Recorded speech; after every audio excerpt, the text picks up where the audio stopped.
Israel की खुफिया agency के एक्स चीफ के खुलासे के बाद दुनिया में नया एटमी सेंसेशन मच गया है। खबर एटम बम के ब्लैक मार्केट से जुड़ी है। खबर है कि पाकिस्तान दुनिया के साथ एक बहुत डर्टी गेम खेल रहा है। पाकिस्तान के चोर बाजार में न्यूक्लियर सेल लगी है। कभी नहीं चूकने वाली दुनिया की सबसे जानी मानी इंटेलिजेंस एजेंसी मोसाद का खुलासा है कि न्यूक्लियर बम का ब्लैक मार्केट का पता लगाने में वो भी चूक गए। मोसाद की इस गलती की वजह से इजराइल बहुत बड़ी कीमत चुकाने वाला, इजराइल में परमाणु विनाश होने वाला। इसीलिए इस रिपोर्ट में देखिए पाकिस्तान की वो खौफनाक डील जिससे उड़ जाता पूरा इजराइल। 6 सितंबर 2007।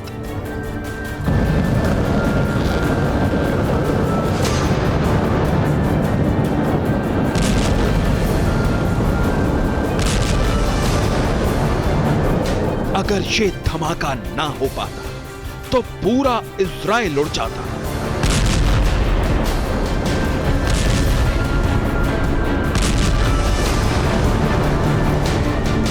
इजराइल की सीक्रेट सर्विस मोसाद के एक्स चीफ ने अपनी सबसे बड़ी चूक कबूल कर ली, और चूक भी ऐसी जो पूरे इजराइल को खाक में मिला सकती थी। मोसाद से ये गलती हो जाती तो पूरी दुनिया तबाह हो जाती।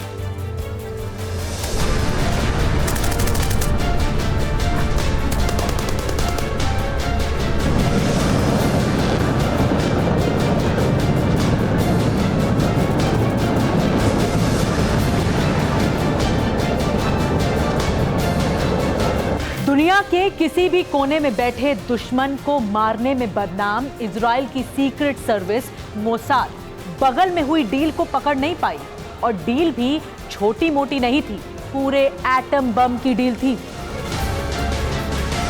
मोसाद की बिग मिस्टेक, एटम के दलालों का पाकिस्तानी हैंडशेक।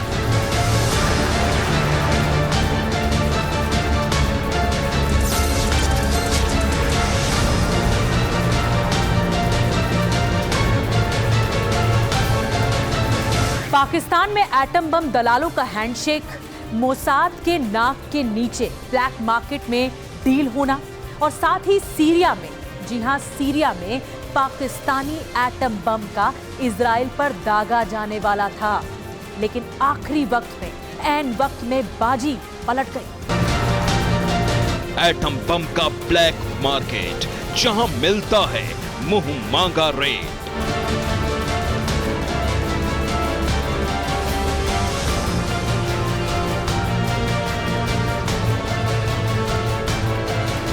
दुनिया की सबसे खतरनाक और खूंखार सीक्रेट एजेंसी मोसाद के एक्स चीफ ने वो खुलासा किया है जो दुनिया भर में एटम बम के ब्लैक मार्केट को बेनकाब करता है। एटम बम का चोर बाजार, सेलर 1, खरीदार 1000।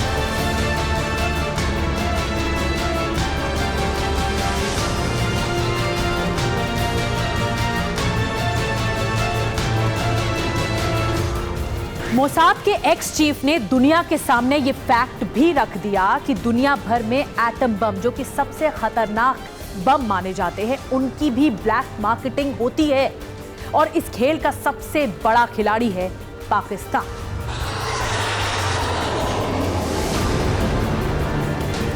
दुनिया जानती है कि उत्तर कोरिया के सन की तानाशाह किम जोंग उन के हाथ तक एटम बम की बटन पाकिस्तान के न्यूक्लियर साइंटिस्ट AQ खान ने दी थी।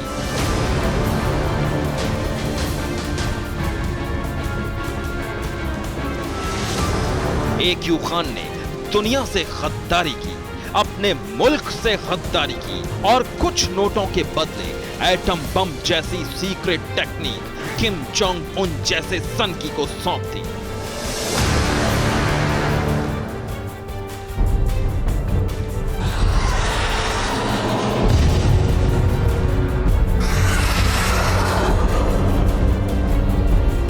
लेकिन नॉर्थ कोरिया वो अकेला मुल्क नहीं था जिसके साथ AQ खान ने एटम बम की डील की थी। उसने ईरान, लीबिया और आतंकियों के वॉरलैंड बने सीरिया तक को एटम बम की टेक्नोलॉजी बेच दी थी।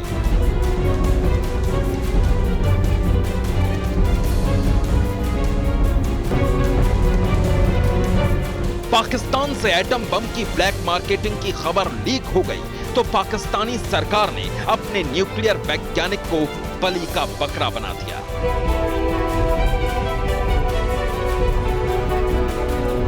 रातों रात पाकिस्तान का नेशनल हीरो दुनिया का सबसे बड़ा विलेन बन गया।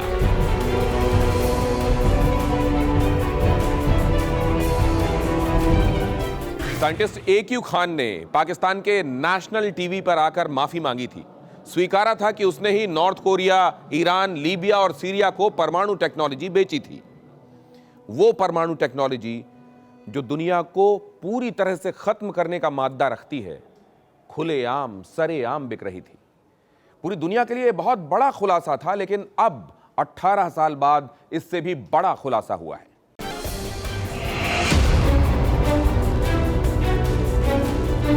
इजराइल की खुफिया एजेंसी मोसाद के पूर्व प्रमुख डॉक्टर अनमोन सोफरिन ने दावा किया है अब्दुल कदीर खान बहुत बड़ी विपत्ति का बीज था। 2000 के दशक के मध्य में सीरिया परमाणु शक्ति बनने के करीब पहुंच गया था। सीरिया को परमाणु बम देकर पाकिस्तान के परमाणु कार्यक्रम के जनक अब्दुल कदीर खान इजराइल का अस्तित्व मिटाना चाहता था। तब इजरायली खुफिया एजेंसी मोसाद बहुत बड़ी चूक के करीब पहुंच गई थी। एक चूक की वजह से हमारे पूरे देश का अस्तित्व खतरे में पड़ सकता था। मोसाद के पूर्व चीफ डॉक्टर सोफरिन ने AQ खान को एक विपत्ति का बीज कहा। क्यों नहीं कहेंगे? मोसाद के पूर्व प्रमुख डॉक्टर अनमोन सोफरिन ने यह बड़ा खुलासा टाइम्स ऑफ इजराइल के सहयोगी प्रकाशन जमान इजराइल को दिए एक इंटरव्यू में किया। मोसाद के एक्स चीफ ने बताया कि उन्हें और किसी मिशन पर काम करते करते 2007 में अचानक सीरिया के न्यूक्लियर रिएक्टर का पता चला। किसी और मिशन पर काम करते करते अचानक उन्हें पता चला कि सिर्फ 7 दिन बाद सीरिया इस न्यूक्लियर रिएक्टर से एटम बम दागने वाला है।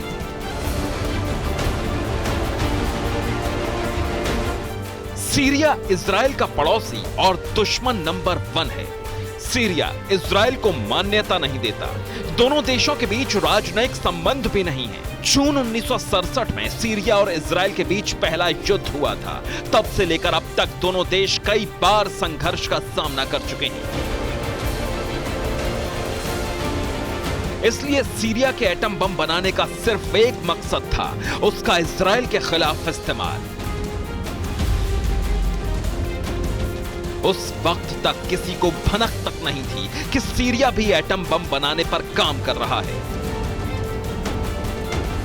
मोसाद के चीफ ब्रिगेडियर जनरल डॉक्टर अनमोन सोफरिन खुद हैरान थे कि सीरिया के पास अचानक एटम बम बनाने की तकनीक कहां से आ गई और इतनी जल्दी सीरिया इस मुकाम तक कैसे पहुंच गया कि सिर्फ 7 दिन बाद वो न्यूक्लियर धमाका कर सके।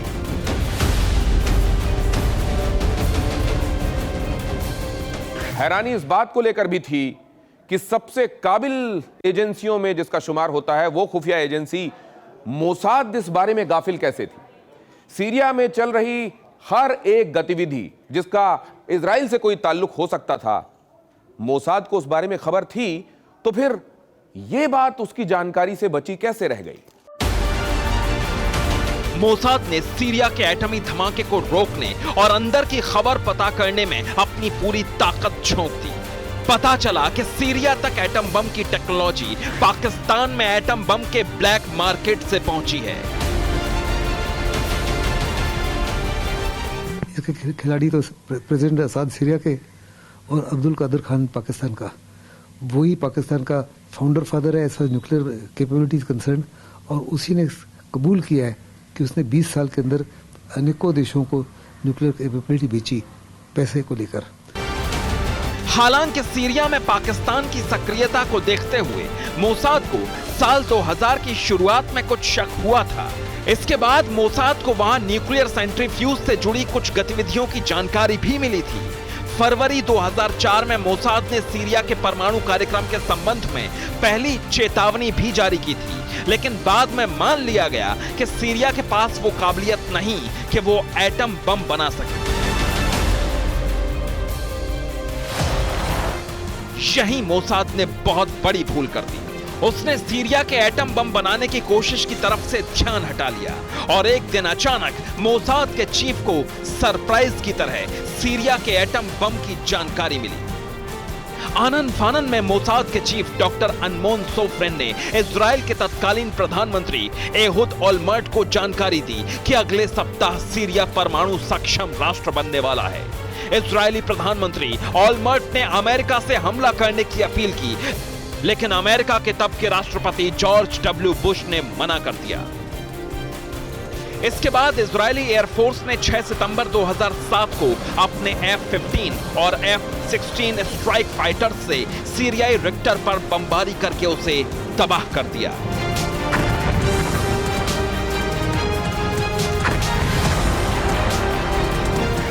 जिस न्यूक्लियर रिएक्टर में सीरिया का एटम बम तैयार हो रहा था, वो सैटेलाइट से देखने में किसी बॉक्स जैसा लगता था। इसलिए सीरिया ने इस प्रोजेक्ट का नाम रखा operation outside the box.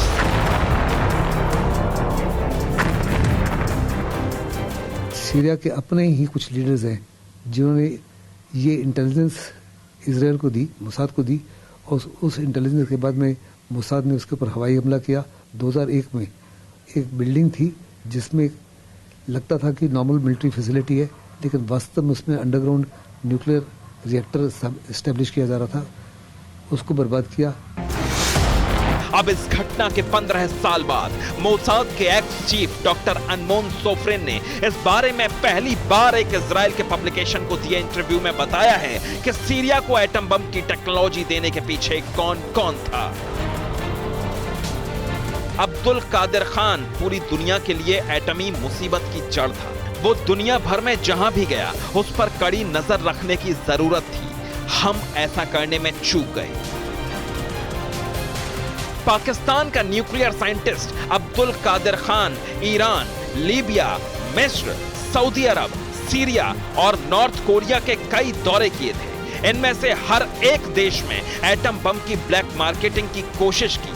Qadir ने सीरिया, लीबिया और नॉर्थ कोरिया से यूरेनियम संवर्धन के लिए सप्लाई डिजाइन, हार्डवेयर और मटेरियल उपलब्ध कराने की डील भी कर ली। इंटरनेशनल एटॉमिक एनर्जी एजेंसी यानी IAEA ने भी अपनी जांच के बाद कंफर्म किया था कि पाकिस्तान का AQ Khan nuclear black market के गैंग का बड़ा हिस्सा है और कई देशों के ताकतवर लोग एटम बम की ब्लैक मार्केटिंग में शामिल हैं। AQ खान ने एटम बॉम्ब की यह टेक्नोलॉजी कई मुल्कों को बेची, लेकिन खुद पाकिस्तान को एटम बॉम्ब कैसे मिला, यह कहानी किसी सस्पेंस थ्रिल वाली फिल्म से कम नहीं है। 1971 की जंग में भारत से मिली करारी हार के बाद 20 जनवरी 1972 को तत्कालीन पाकिस्तानी प्रधानमंत्री जुल्फिकार अली भुट्टो ने पाकिस्तान का एटमी प्रोग्राम शुरू किया था, लेकिन 2 साल के बाद भारत ने परमाणु विस्फोट करके सबको चौंका दिया।